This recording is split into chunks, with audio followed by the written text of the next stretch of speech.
Hello everyone and welcome to the Mysteries of History podcast with me, your host, Nick Monk. Each week together we will take a look at a unique and fascinating piece of history. As gruesome, mysterious or unbelievable as these tales may sound, one thing is for sure. These events happened, these people existed, and these places have made their mark on our historical landscape. Be sure to check out the website mysteriesofhistory.com where you can access all of the podcasts and show notes, and of course the blog where we will give you some extra insight into each episode as well as all sorts of unbelievable historical content. You can also find us on social media where you can let us know what you make of the podcast episodes and gives you all a chance to start a good old historical debate. So now let's take a look at this week's mysterious historical tale.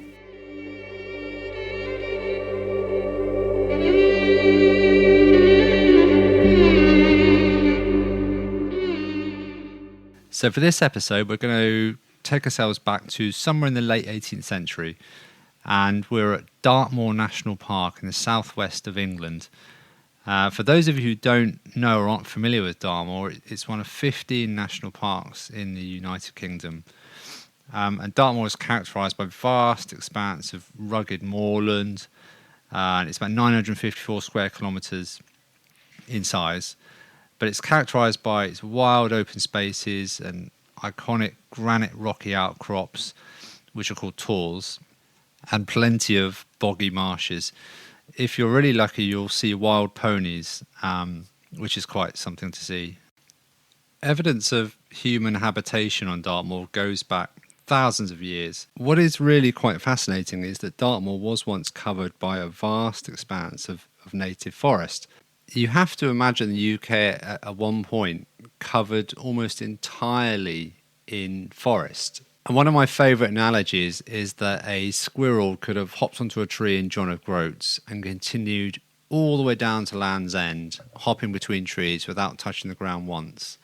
And this really is to illustrate that, there were trees everywhere in the UK, a very different landscape, certainly, to that which we see on Dartmoor today. In fact, the first trees really appeared from about 10,000 BC onwards at the end of the last ice age, the last glacial period. And they began to colonise the icy tundra, but by about 3000 BC, everywhere that trees could actually grow was covered by forest. And the earliest evidence of large-scale forest clearance coincides with the introduction of Neolithic agriculture between about 3100 and 2900 BC. And during the Bronze Age, forest clearance extended into higher ground. It was during the Iron Age at about 400 BC onward that large-scale clearance of forest really occurred, as the people of the Iron Age had superior equipment and began to fell trees and burn and graze with animals. And converted forest to arable land and pasture, and this process went on for hundreds and hundreds of years. Dartmoor actually has the largest concentration of Bronze Age archaeology in Britain, including stone rows, stone circles and roundhouses. Bronze Age burial cairns and barrows add to the rich sense of mystery and folklore of this really special place. Now, it's in this incredible natural setting that we come across Jay's grave. However, historical literature also refers to Jay as being Kay, Anne Kay, Betty Kay, Kitty J, Jane Grace, or indeed May J. Now, what this really shows us is that in the past and through history, a lot of the population of the United Kingdom were illiterate and had very poor grammar and ability to spell. So when people heard names, they would write them as they hear them. They were sounding them out. So you get a huge variation in written text in what people were writing because they were writing what they hear. And that probably explains why this particular individual has, 5-6 different variations of their name recorded throughout historical literature. So you're probably wondering, what is Jay's grave? Jay's grave is literally that. It is a grave site located about a mile from one of the tors on Dartmoor called Hound Tor, at the entrance to a green lane that leads to the small village of Natsworthy. Jay's grave is literally a small linear burial mound with a small headstone at one end. So indeed it might be fair to ask, how can we be sure that there is actually a burial at this site, at the site of Jay's grave?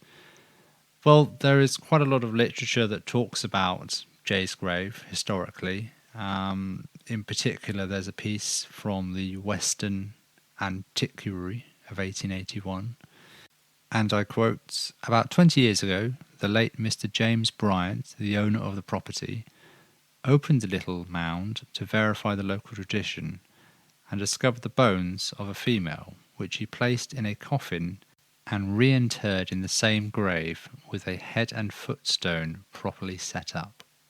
So at last we're seeing a little bit of compassion from our ancestors, but at least it does show that there is indeed a body of a female at this gravesite, which corroborates with all the other evidence and literature from this mysterious site. So at this point I think it's quite important that we try and find out who Jay was. But as is typical with historical accounts from this time period, there is some variance in the story. But a common theme that runs through all of the stories, and I think the most plausible account, is that Jay was a pauper girl or working class girl who possibly came from the workhouse at the nearby town of Newton Abbot. As was common with young ladies, young girls from workhouses, she was apprenticed out to a nearby wealthier household, and in this case that was possibly at Ford Farm, which is near the small village of Mannerton, or indeed it could have been Barrett Farm or Canna Farm, which are on the eastern side of Dartmoor. So the account goes that the son of the household, probably a wealthy individual, seduced Jay. Jay becomes pregnant, and of course we're in the 18th century with religious doctrine governing everything in people's lives, and it is of course a social disgrace to be pregnant outside of wedlock. And of course the male individual in the case seems to escape scot-free, but for the female, the lady, Jay, she has caused a social disgrace. She's brought it upon herself, would have been the viewpoint of the time. So Jay receives no help and is essentially blamed for getting herself pregnant. She is dismissed from her job.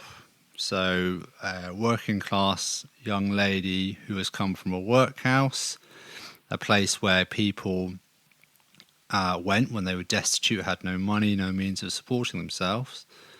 So Jay has no financial support. The young male in this case refuses to admit any involvement or any responsibility for getting Jay pregnant, which is interesting in itself. And Jay is literally left wandering the lanes of Dartmoor, no ability to feed herself or keep herself warm. And sadly, Jay hangs herself. And as the story goes, she hangs herself from a beam in one of the farm buildings.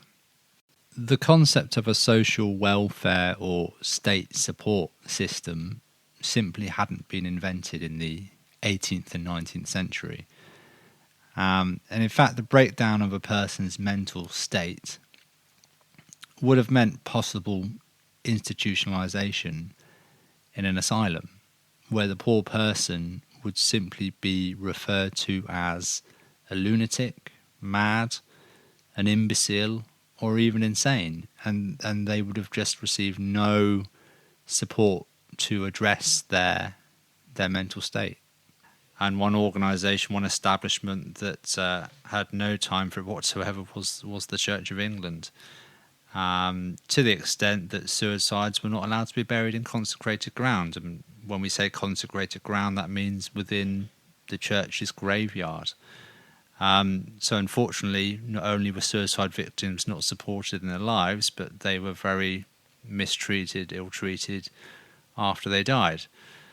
What this meant is that the poor soul that has, departed this earth and committed suicide has to be buried somewhere else, outside of consecrated ground, and that literally means outside of the churchyard walls. And as we find here of Jay's grave, that's exactly what has happened. It's important to understand that society during the late 18th, early 19th century was very much governed by religious doctrine. People attended church every Sunday without fail. That was part of their lives. And through that teaching, people had a strict belief that people who committed suicide were regarded as despicable, and that the spirit of the individual, that the person that has taken their own life, would essentially remain earthbound. Essentially, the belief was that the individual would remain in purgatory, be left to wander the earth in this dark realm between heaven and hell. And because of that, societies, villages, communities believed that the body of the suicide victim should be buried at parish limits, and preferably at the site of some crossroads. And the theory behind this was that the spirit of the individual would be far enough away from their home and would be unable to find their way back to where they lived, back to their community. And indeed, by this logic, the community, the people believed that the spirit could not bother them any further, and the individual would be roaming free in purgatory for eternity. And so it is to this day that Jay has remained in her present location. And something that is rather strange, and some people regard as supernatural, is that if you visit Jay's grave, anyone can visit the site, it's just at the side of the lane, there are always fresh flowers placed upon the grave. And also coins and votive offerings such as candles. The area is filled with legend and mystery. The legend goes that pixies place flowers on the grave. But either way, if you were to visit Jay's grave, you will find fresh flowers on the grave. And it is inevitable that with a site such as this, and in the setting that we're in Dartmoor, full of legend and mystery, there are ghost stories and ghost sightings associated with Jay's grave. Motorists passing at night claim to have seen ghostly figures in their headlights, with others even reporting a dark hooded figure kneeling at the gravesite. Make what you will of that, but it does add to the mystery and indeed sadness of the whole story. Indeed, a very sad story it is. It's a very sad reflection on society at the time. We've discussed how people with perhaps mental illness or people in grief, in strife, there was no support or consideration for their circumstances. And in the broader sense, what this does mean is that the story of Jay in Jay's grave is not an isolated one. In fact, I would suggest that amongst all of the old villages, towns, hamlets in England and perhaps further afield, there are many Jay's graves, many perhaps even unmarked graves of individuals that have felt so desperate that they've had to end their lives by means of suicide. And as we have learnt, society at the time cast these people out and buried them as far away from their communities as possible. Sadly, we don't have to go very far from Jay's grave. In fact, there is another well-known gravesite on Dartmoor that is known as Stephen's grave. This is another simple site that is simply marked by a granite stone marked and carved with the letter S. This is located on the limits of the Peter Tavy parish, which is just north of the historical town of Tavistock. In this case, the young man of the parish has sadly committed suicide, due to the fact that his fiancée had been unfaithful to him. And again, he's buried at the parish limits. Local legend says that at the moment of the burial of Stephen, some linen that was hanging out nearby to bleach at the village of High Godsworthy was caught up in the air in a gust of wind the likes of which had never been seen before. Now we can either believe this story or not, that the chances are that it is just a story, but I think what it demonstrates is that the people of the time were, as we've discovered, very religious and very superstitious. And they were essentially looking for supernatural signs in anything, in everything. A very different society to that of today.